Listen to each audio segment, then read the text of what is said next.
हरे कृष्णा। भगवान विष्णु कहते हैं, राजन, धर्मात्मा पक्षी महाप्रज्ञ कुंजल अपने पुत्रों से यूं कहकर चुप हो गया। तब वट के नीचे बैठे हुए द्विश्रेष्ठ च्यवन ने उस महाशुक से कहा, महात्मन, आप कौन हैं जो पक्षी के रूप से धर्म का उपदेश कर रहे हैं? आप देवता, गंधर्व, विद्याधर तो नहीं हैं। किसके शाप से आपको ये तोते की योनि प्राप्त हुई है? यह अतीन्द्रिय ज्ञान आपको किससे प्राप्त हुआ है? यह सुनकर कुंजल पक्षी बोला, सिद्ध पुरुष, मैं आपको जानता हूँ। आपके कुल, उत्तम गोत्र, विद्या, तप, प्रभाव से भी परिचित हूँ और आप जिस उद्देश्य से पृथ्वी पर विचरण करते हैं उसका भी मुझे ज्ञान है। श्रेष्ठ व्रत का पालन करने वाले ब्राह्मण, आपका स्वागत है। मैं आपकी पूछी हुई सब बातें आपको बताऊंगा। इस पवित्र आसन पर बैठकर शीतल छाया का आश्रय लीजिए। अव्यक्त परमात्मा से ब्रह्मा जी का प्रादुर्भाव हुआ। उनसे प्रजापति भृगु प्रकट हुए, जो ब्रह्मा जी के समान गुणों से युक्त थे। भृगु से भार्गव अर्थात शुक्राचार्य का जन्म हुआ, जो संपूर्ण धर्म और अर्थशास्त्र के तत्वज्ञ हैं। उन्हीं के वंश में आपने जन्म ग्रहण किया है। पृथ्वी पर आप च्यवन के नाम से विख्यात हैं। अब आप मेरा परिचय सुनिए। मैं देवता, गंधर्व या विद्याधर नहीं हूँ। पूर्व जन्म में कश्यप जी के कुल में एक श्रेष्ठ ब्राह्मण उत्पन्न हुए थे। उन्हें वेद वेदांगों के तत्व का ज्ञान था। वे सब धर्मों को प्रकाशित करने वाले थे। उनका नाम था विद्याधर। वे कुल, शील, गुण सबसे युक्त थे। वे प्रवर विद्याधर अपनी तपस्या के प्रभाव से सदा शोभायमान दिखाई देते थे। उनके 3 पुत्र हुए, वसु शर्मा, नाम शर्मा, धर्म शर्मा। उनमें धर्म शर्मा में ही था, अवस्था में सबसे छोटा और गुणों से हीन। मेरे बड़े भाई वसु शर्मा वेद शास्त्रों के पारगामी विद्वान थे। विद्या आदि सद्गुणों में उनका सदाचार भी उनमें बहुत था। नाम शर्मा भी उन्हीं की भांति महान पंडित थे। केवल मैं ही महामूर्ख निकला। विप्रवर, मैं विद्या के उत्तम भाव और शुभ अर्थ को कभी नहीं सुनता था और गुरु के घर पर भी कभी नहीं जाता था।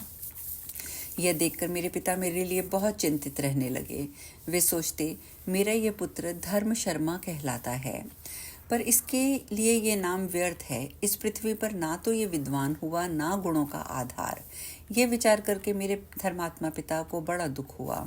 वे मुझसे बोले, बेटा, गुरु के घर जाओ, विद्या सीखो। उनका ये कल्याणमय वचन सुनकर मैंने उत्तर दिया, पिताजी, गुरु के घर पर बड़ा कष्ट होता है। वहाँ प्रतिदिन मार खानी पड़ती है, धमकाया जाता है, नींद लेने की भी फुर्सत नहीं मिलती। इन असुविधाओं के कारण मैं गुरु के मंदिर में नहीं जाना चाहता। मैं तो आपकी कृपा से यहीं स्वच्छंदता पूर्वक खेलूंगा, खाऊंगा, सोऊंगा। धर्मात्मा पिता मुझे मूर्ख समझकर बहुत दुखी हुए और बोले, बेटा, ऐसा दुस्साहस ना करो। विद्या सीखने का प्रयत्न करो। विद्या से सुख मिलता है, यश और अतुलित कीर्ति प्राप्त होती है तथा ज्ञान, स्वर्ग और उत्तम मोक्ष मिलता है। अतः विद्या सीखो। विद्या पहले तो दुख का मूल जान पड़ती है, किंतु पीछे वह बड़ी सुखदायिनी होती है। इसीलिए तुम गुरु के घर जाओ और विद्या सीखो। पिता के इतना समझाने पर मैंने उनकी बात नहीं मानी और प्रतिदिन इधर उधर घूमकर अपनी हानि करता रहा। विप्रवर, मेरा बर्ताव देखकर लोगों ने मेरा बड़ा उपहास किया। मेरी बड़ी निंदा हुई। मैं बहुत लज्जित हुआ। जान पड़ा कि लज्जा मेरे प्राण लेकर रहेगी। तब मैं विद्या पढ़ने को तैयार हुआ। अवस्था जबकि अधिक हो चुकी थी। सोचने लगा कि किस गुरु के पास चलकर पढ़ाने के लिए प्रार्थना करूं। इस चिंता में पढ़कर मैं शोक से व्याकुल हो उठा। मुझे कैसे विद्या प्राप्त हो, मैं किस प्रकार गुणों का उपार्जन करूं, मुझे कैसे स्वर्ग मिले, किस तरह मोक्ष प्राप्त हो, यही सोचते सोचते मेरा बुढ़ापा आ गया। एक दिन की बात है, मैं बहुत दुखी होकर एक देवालय में बैठा था। वहां अकस्मात कोई सिद्ध पुरुष आए, मानो मेरे भाग्य ने ही उन्हें भेजा था। उनका कहीं आश्रय नहीं था। वे निराहार रहते थे, सदा आनंद में मग्न और निस्पृह थे। प्रायः एकांत में ही रहा करते थे। बड़े दयालु और जितेंद्रिय थे। पर ब्रह्म में लीन, ज्ञानी, ध्यानी, समाधिष्ठ थे। मैं उन परम बुद्धिमान ज्ञान स्वरूप महात्मा की शरण में गया और भक्ति से मस्तक झुकाकर उन्हें प्रणाम करके उनके सामने खड़ा हो गया। मैं दीनता की साक्षात मूर्ति और मंदभागी था। महात्मा ने मुझसे पूछा, ब्राह्मण, तुम इतने शोकमग्न कैसे हो रहे हो? किस अभिप्राय से इतना दुख भोगते हो? मैं अपनी मूर्खता का सारा पूर्व वृतांत उनसे कहकर मैंने सुना दिया और निवेदन किया, मुझे सर्वज्ञता कैसे प्राप्त हो, इसी से मैं दुखी हूँ। आप मुझे आश्रय देने वाले हैं। सिद्ध महात्मा ने कहा, ब्राह्मण सुनो, मैं तुम्हारे सामने ज्ञान के स्वरूप का वर्णन करूँगा। ज्ञान का कोई आकार नहीं है, ज्ञान परमात्मा का स्वरूप है। वह सदा सबको जानता है, इसलिए सर्वज्ञ है। माया मोहित मूढ़ पुरुष उसे प्राप्त नहीं कर सकते। ज्ञान भगवत तत्व के चिंतन से उद्दीप्त होता है, उसकी कहीं भी तुलना नहीं है। ज्ञान से ही परमात्मा के स्वरूप का साक्षात्कार होता है। चंद्रमा और सूर्य आदि के प्रकाश से उसका दर्शन नहीं किया जा सकता। ज्ञान के न हाथ हैं, न पैर, न नेत्र, न कान, फिर भी वह सर्वत्र गतिशील है, सबको ग्रहण करता और देखता है, सब कुछ सूंघता और सबकी बातें सुनता है।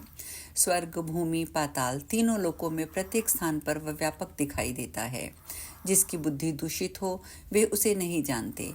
ज्ञान सदा प्राणियों के हृदय में स्थित होकर काम आदि महाभोगों और महामोह आदि दोषों को विवेक की आग से दग्ध कर देता है।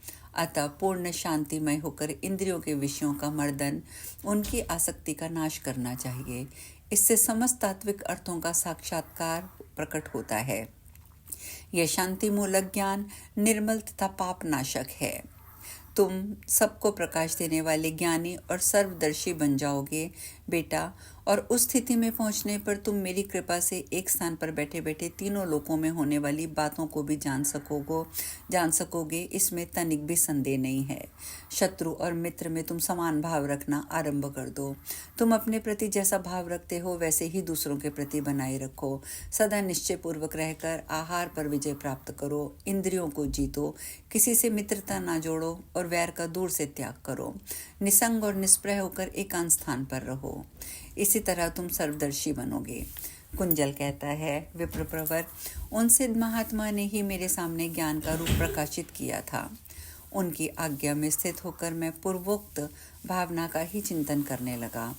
इससे सद्गुरु की कृपा हुई, जिससे एक ही स्थान में रहकर मैं त्रिभुवन में जो कुछ हो रहा था सबको जानता हूँ। च्यवन ने पूछा, सर्वश्रेष्ठ खगश्रेष्ठ, आप तो ज्ञानवानों में श्रेष्ठ हैं, फिर आपको ये तोते की योनि कैसे प्राप्त हुई? कुंजल ने कहा, ब्राह्मण, संसर्ग से पाप और संसर्ग से ही पुण्य प्राप्त होता है। अतः शुद्ध आचार विचार कल्याण में पुरुष को कुसंग का त्याग कर देना चाहिए।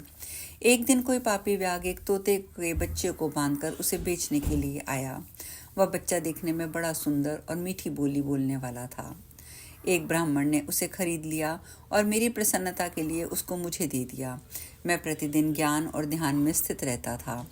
उस समय वह तोते का बच्चा बाल स्वभाव के कारण कौतूहल वश मेरे हाथ पर आ बैठता, बोलने लगता, तात मेरे पास आओ, बैठो, स्नान के लिए जाओ, अब देवताओं का पूजन करो। इस तरह की मीठी मीठी बातें वह मुझसे करता था। उसके इस प्रकार वागी वेद में पढ़कर मेरा सारा उत्तम ज्ञान चला गया। एक दिन मैं फूल और फल लाने के लिए वन में गया था। इसी बीच एक विलाव आकर तोते को उठाकर ले गया। ये दुर्घटना मुझे केवल दुख देने के कारण हुई। विलाव उस पक्षी को मारकर खा गया। इस प्रकार उस तोते की मृत्यु सुनकर मुझे बहुत दुख हुआ। असह्य शोक के कारण पीड़ा होने लगी। मैं महान मोहजाल में बंद कर प्रलाप करने लगा। सिद्ध महात्मा ने जिस ज्ञान का उपदेश दिया था उसकी याद जाती रही। अब तो मीठे वचन बोलने वाले उस तोते को तथा उसके ज्ञान को याद करके मैं हाँ वत्स कहकर प्रतिदिन विलाप करने लगा। इस प्रकार विलाप करता हुआ मैं शोक से अत्यंत पीड़ित हो गया। अंततः उसी दुख से मेरी मृत्यु हो गई। उसी की भावना से मोहित होकर मुझे प्राण त्यागना पड़ा। द्विश्रेष्ठ, मृत्यु के समय मेरा जैसा भाव था, जैसी बुद्धि थी, उसी भाव और बुद्धि के अनुसार मेरा तोते की योनि में जन्म हुआ। परंतु मुझे गर्भावास प्राप्त हुआ तब वह ज्ञान और स्मरण शक्ति को जागृत करने वाला था। गर्भ में स्वयं ही मुझे अपने पूर्व काल का स्मरण हो आया। मैंने सोचा, ओ मैं कैसा मूर्ख, अजितेंद्रिय और पापी हूँ, मैंने ये क्या कर डाला। फिर गुरुदेव के अनुग्रह से मुझे उत्तम ज्ञान प्राप्त हुआ। उनके वाक्य रूपी स्वच्छ जल से मेरे शरीर के भीतर और बाहर सारा मल धुल गया। मेरा अंतःकरण निर्मल हो गया।